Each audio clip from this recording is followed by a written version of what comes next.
Guys, welcome to my YouTube channel. May panibagong lulutuin na naman po ako at matututunan. Salsado po, isda. Nagluto na po ako ng isda. Naprito ko na po. Kamatis, bawang, sibuyas. At ito po, additional. Pichay, itlog. Tapos, patis, kaunti. Pampalait sa sabaw, asin, at saka paminta. So, you know my secret. Magic sarap. Mag-start na po tayo, ha? Okay.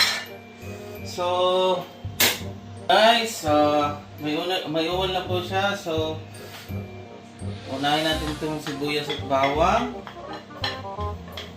Ang procedure po is pag-isa. Masarap po siya pag-isa. Kasi, ang purpose ng pag-isa ng ingredients is nakakatulong pampasarap po sa ulam. Lagyan na natin ito. Todo na to. Sarap.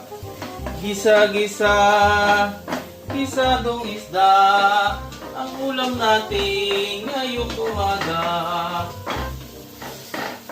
Day off po ngayon, kaya luto-luto muna tayo. So yun ha, pagka brown na po yung yung sibuyas at bawang, is what we gonna do is isusunod na natin yung kamatis. Kamatis, pampakinis ng balat. Okay na po to. Nakita nyo na po, nagbabrown na yung kanya. Sibuyas bawang, next is tomato. So it's depend, 1 tomato, 2 tomato. Kaunting kisa lang po itong kamatis kasi po pag nilagyan natin ng sabaw is malalamog itong kamatis. Next is black pepper. Black pepper, pampasigla, pampalis ng high blood. Yan. Ako. The most important in cooking is gaganyan po ng pagmamahal. Hindi yung magluluto. Siyempre, kailangan ng pagmamahal. May tirang itlog. So next step is itong matitigas. Gisa na po natin iluga. Itong matitigas muna unahin. Pichay. Ha?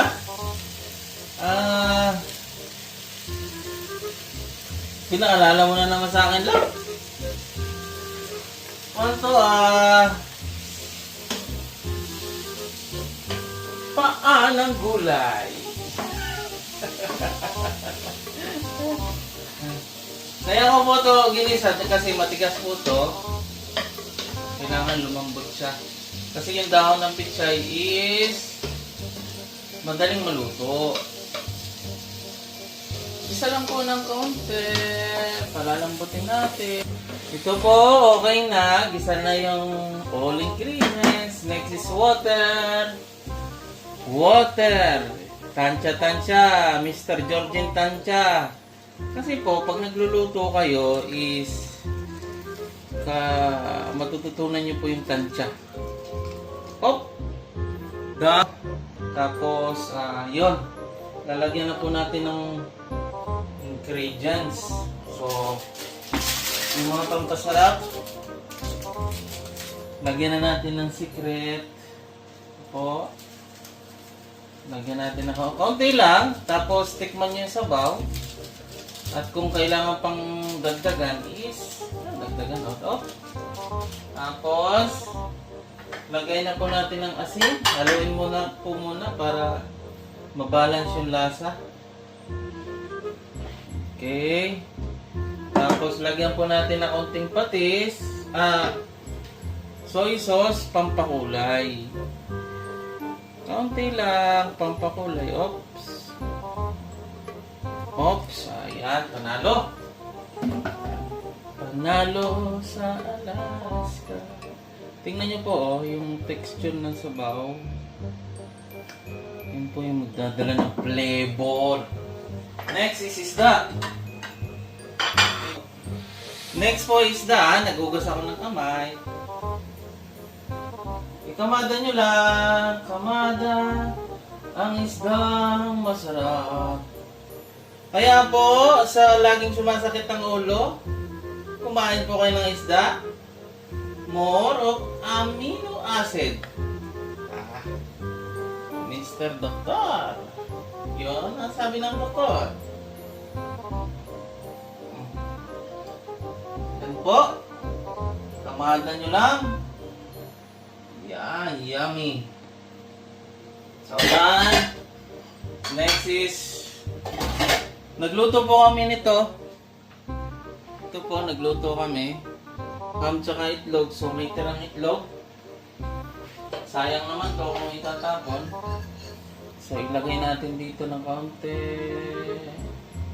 Okay. And, itlog. Pwede nyo pong i-mix yung itlog bago nyo ilagay or pwede nyo ilagay na buo. Sa amin, gusto ko, i-request ng asawa ko is gusto niya ng buo. So, lagyan natin ng buo. Tanggal. Tanggal.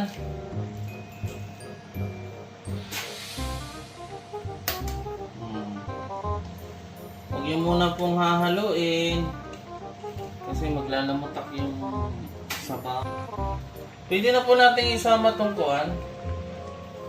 Habang pinapatigas natin yung itlog, pwede na natin isama to, ilagay natin sa ibabaw itong mga gulay. Kasi madali lang po itong maluto. Maluto at masa adjustable naman ng asin. Kung mga ingredients, like I said, huwag niyong lalagyan ng maraming ingredients na may mga asin o something pampaalat. Kasi ma-adjust nyo naman yan in the last. Yan po yung sekreto sa pagluluto. Kasi, pag nilagay nyo po ng full ingredients tapos maalat, ay hindi nyo na po ma-adjust. So, much better. Hindi siya masyado. Ano to? Ilalagay natin itong pan? Pan? Ito? Ha? Lahat mo na. Pati ito? Oo. Nasaan ito? Ay, siya wag na. Maglalasang iba. Ito na lang yan pag isa mamaya sa chicken. So, ganun lang po kadali.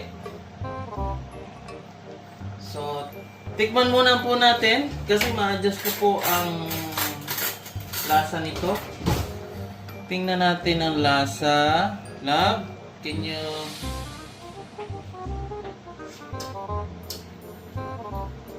Kailangan pa po siya ng kaunting asin. Or, pwedeng asin, pwedeng patis. Patis, fish patis, pero ito, organic tayo, asin. Kunti lang po. Tansya. Okay. Okay na yan. So, tataklo ba natin for... Salamat po.